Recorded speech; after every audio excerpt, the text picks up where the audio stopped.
اعوذ باللہ من الشیطان اللعین الرجیم بسم اللہ الرحمن الرحیم الحمد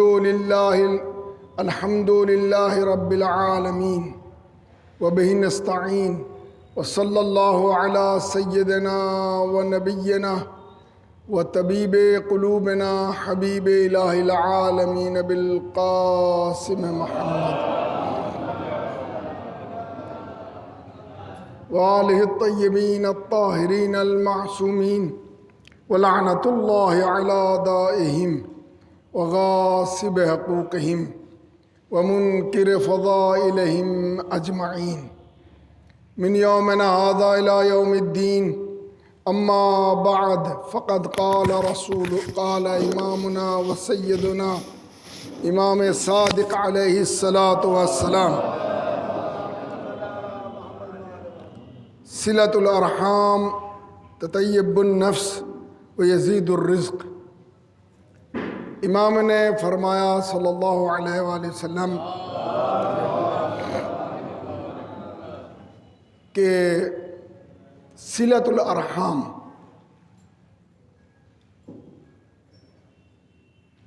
صلہ رحم کرنا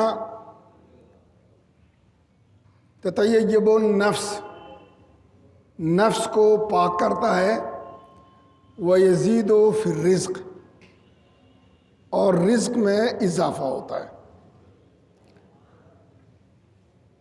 صلہ رحم ایک بہت اسلامی نقطہ نظر سے بہت اہم موضوع ہے کہ جس کی ہم مراعات نہیں کرتے ہیں۔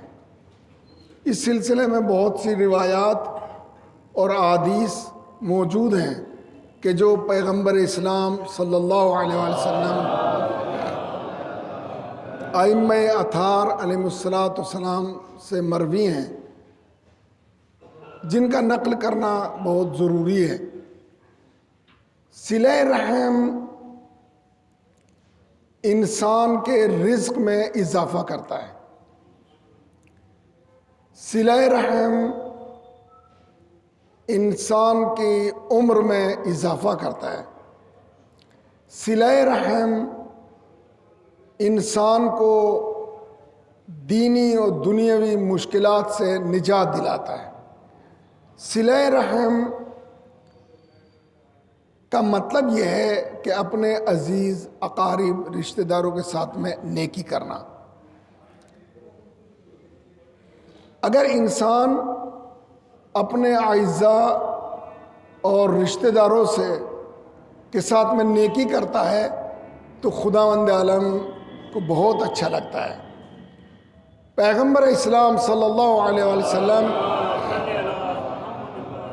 نے فرمایا کہ صلہ رحم کرو، اس لیے کہ صلہ رحم سے خداوند عالم اپنے عبادت گزار بندوں کو جب صلہ رحم کرتے ہیں تو خداوند عالم سے زیادہ نزدیک ہوتے ہیں۔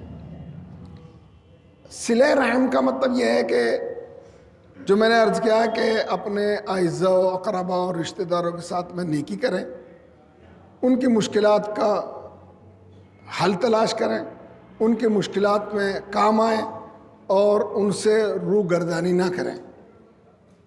اگر خداوند عالم منقطع یعنی قطع صلہ رحم کے لیے فرماتا ہے کہ اگر کوئی شخص صلہ رحم کو قطع کرتا ہے یعنی رشتہ داری عزیز داری کو ختم کرتا ہے تو 1000 سال کی جتنی مدت ہوتی ہے خداوند عالم اس کو جنت کی خوشبو جو ہے اگر 1000 سال کی دوری میں بھی ہو تو خوشبو سے محروم رہے گا، چاہے کہ جنت میں جائے۔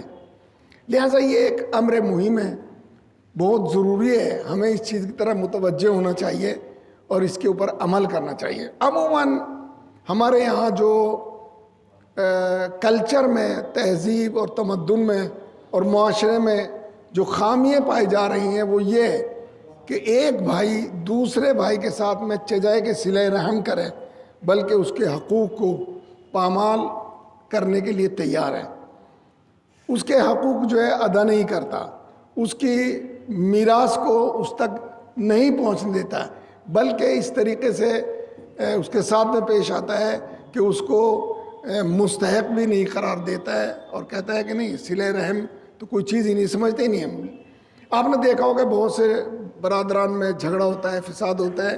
ابھی پچھلے جمعے میں ایک صاحب مجھ سے کہہ رہے تھے کہ بھائی تو ہونا ہی غلط ہے، ہونا ہی نہیں چاہیے بھائی۔ کیوں؟ اس لیے کہ آپس میں ہمارے اندر تنازع ہیں، جھگڑے ہیں، فساد ہیں، چونکہ ہم نہیں سمجھتے اس کے حقوق جو ادا کریں۔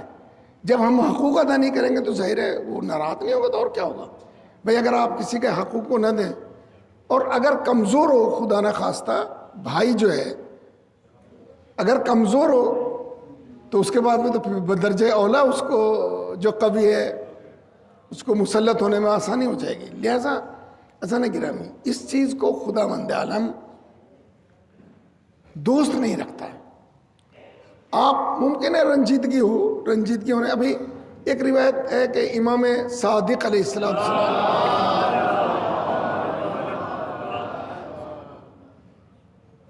امام حسن علیہ السلام کے پوتے تھے حسن ابن علی۔ یہ بہت ہی بہادر اور جری شخص تھے۔ ان کی ناک بہت خوبصورت تھی،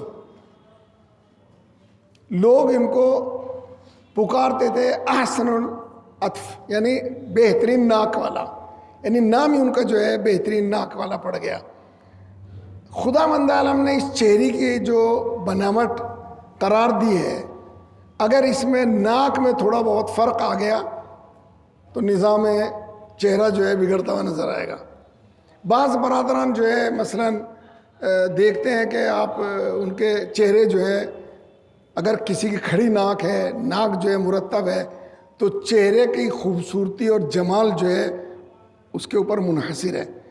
لیکن اگر خدا نہ خواستہ ناک چھوٹی ہے، کمزور ہے، تو اس کا چہرے کا قیافہ جو ہے وہ اچھا نہیں ہوتا ہے۔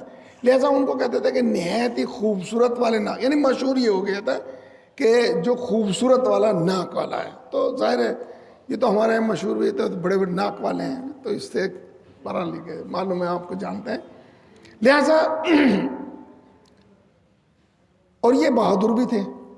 منصور دیوانقی علیہ لعنت اللہ علیہ، جو دشمن اہل بیت علیہ السلام تھا، تو یہ شخص جو ہے اپنی بہادری اور شجاعت کے ساتھ میں ابن حنظلہ کے ساتھ میں اس سے لڑنے کے لیے تیار ہوتا۔ امام علیہ السلام، امام صادق علیہ السلام نے اس کو پسند نہیں کیا، شاید حالات نہ بہتر رہے ہوں، یہ تمام باتیں۔ تو امام سے اس کو کچھ کدورت پیدا ہو گئی، یعنی حسن ابن علی سے کچھ کدورت پیدا ہو گئی، اور حتیٰ یہاں تک نوبت آ گئی کہ امام صادق علیہ السلام پر وہ ایک مرتبہ چھری لے کے نکال کر آیا، اور تاکہ امام پر حملہ آور ہو جائے۔ امام کو ظاہر ہے ناگوار گزرا، یہ ٹھیک نہیں ہے، خاندان کے ایک فرد۔ لیکن امام صادق علیہ السلام کی کنیز کہ جو آپ کی خدمت انجام دیتی تھی، وہ نقل کرتی ہے کہ جس وقت امام کی شہادت کا وقت آیا تو امام نے وصیت کی کہ میری میراث سے فلاں فلاں شخص کو یہ رقم دے دینا، لیکن 70 دینار حسن ابن علی کو دینا۔ کنیز کہتی ہے کہ میں نے عرض کیا کہ مولا، آپ ایسے شخص کے لیے وصیت کر رہے ہیں کہ جو آپ پر جو ہے چھری لے کر آ گیا ہو، حملہ کرنا چاہتا ہو، آپ کو شہادت۔ کہا کہ تم نہیں جانتی ہو، کیا تم یہ چاہتی ہو کہ قرآن کی آیت کے خلاف میں کروں؟ خداوند عالم قرآن کریم میں فرماتا ہے کہ وہ افراد کے جو صلہ رحم کو قطع کرتے ہیں خدا ان کو دوست نہیں رکھتا. میں نے عرض کیا کہ پیغمبر اسلام صلی اللہ علیہ وسلم نے فرمایا کہ قطع رحم کرنے والا جنت کی خوشبو بھی نہیں سونگے گا. جنت میں جانا بہت بڑی بات ہے. لہذا عزیزان گرامی ہمیں قطع رحم نہیں کرنا چاہیے بلکہ صلہ رحم کرنا چاہیے. ایک بہت ہی اہم موضوع ہے جو ہمارے معاشرے میں تقریباً مفقود ہے. اب آپ خود دیکھیے، اندازہ لگا لیجیے ہمارے اس میں کیا ہے. ہم جو ہے بہت باتیں ہو سکتی ہیں اس پہ، لیکن میں بھی تھوڑا سا احتیاط کرتا ہوں اس لیے کہ کبھی کی ناگوار خاطر نہ ہو جائے کسی کو. لیکن ایک عام بات ہے، آپ معاشرے میں مطالعہ کیجئے، معاشرے میں دیکھیے کہ ہم جو ہے اپنے اعزاء و اقربا کے ساتھ میں کیا برتاؤ کرتے ہیں. آیا ہمارے اعزاء و اقربا کے ساتھ میں حسن خوبی سے ہم پیش آتے ہیں، اچھائی سے پیش آتے ہیں، یا خدا نہ خواستہ خدا نہ کردہ ان کے ساتھ میں جو ہے صلہ رحم کے بجائے قطع رحم انجام دیتے ہیں؟ ایسا نہیں ہوتا ہے. پیغمبر اسلام صلی اللہ علیہ وسلم نے فرمایا کہ صلہ رحم کرنا خدائے وحدہ لا شریک کو بہت عزیز ہے. اس لیے کہ خدا اپنے بندے کو بہت دوست رکھتا ہے، بہت عزیز رکھتا ہے. بہت سی روایتیں ہیں جناب نوح کے سلسلے میں، جس وقت عذاب جناب نوح نے دعا کی اور قضا و قضا و عذاب آیا، اس کے بعد میں جناب نوح کو حکم دیا کہ تم یہ کرو وہ کرو اور کشتی بناؤ.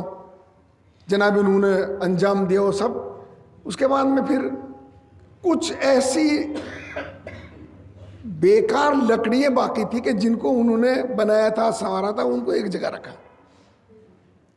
اس کے بعد میں کہا کہ اے نوح، خدا کا خطاب ہوا، اے نوح آخر ان سے تمہارا کیا رابطہ، پھینکو ان کو. کہا کہ نہیں، مجھے ان سے محبت ہے اس لیے کہ میں نے ان کو تراشا ہے، میں نے ان کو فلا کیا ہے، وہ دوسری بات ہے. تو کہا کہ نوح سوچو، تم تو فقط ان لکڑیوں کو عزیز رکھتے ہو، لیکن میں نے اس اپنی مخلوق کو پیدا کیا ہے، کیا مجھے یہ عزیز نہیں ہوگی؟ مجھے عزیز ہے. اور تم نے جو ہے عذاب کی دعا کر دی. جناب نوح اس قدر روئے کہ جناب نوح کا نام جو ہے وہ رونے والوں میں پڑ گیا، ورنہ جناب نوح کا نام جو ہے ستار تھا. نوح کا نام جو ہے رونے، اس قدر گریہ کیا کہ خدا وحدہ لا شریک. اسی طریقے سے جناب موسیٰ اور جناب عیسیٰ کے لیے روایات ملتی ہیں. خداوند عالم آپ کو بہت عزیز رکھتا ہے، بہت دوست رکھتا ہے. البتہ ہمیں جو ہے خدا کی معرفت رکھنے کے بعد میں، خدا کی معرفت کے ساتھ میں جو ہے اس کی عبادت انجام دینا چاہیے. اس لیے کہ بغیر معرفت اور بغیر شناخت کے انسان جو مقام حاصل کرنا چاہتا ہے، جس مقام تک پہنچنا چاہتا ہے، ممکن نہیں ہے. مثلا اگر آپ روحانیت کے اعتبار سے درجہ روحانیت پر فائز ہونا چاہتے ہیں تو آپ کو معرفت اللہ کی معرفت حاصل کرنا چاہیے. اور اللہ کی معرفت کب ہوگی؟ وابتغوا الیہ الوسیلہ، جب ہم وسیلہ تلاش کریں. وسیلہ کیا ہے؟ ائمہ اطہار علیہ السلام وسیلہ ہے. لہذا معرفت الہی کے لیے، اللہ کی معرفت کے لیے ضروری ہے کہ ہم ائمہ اطہار علیہ السلام کو پہچانیں، ان کی صحیح طریقے سے معرفت حاصل کریں، اس کے بعد میں جو ہے اللہ تک پہنچیں.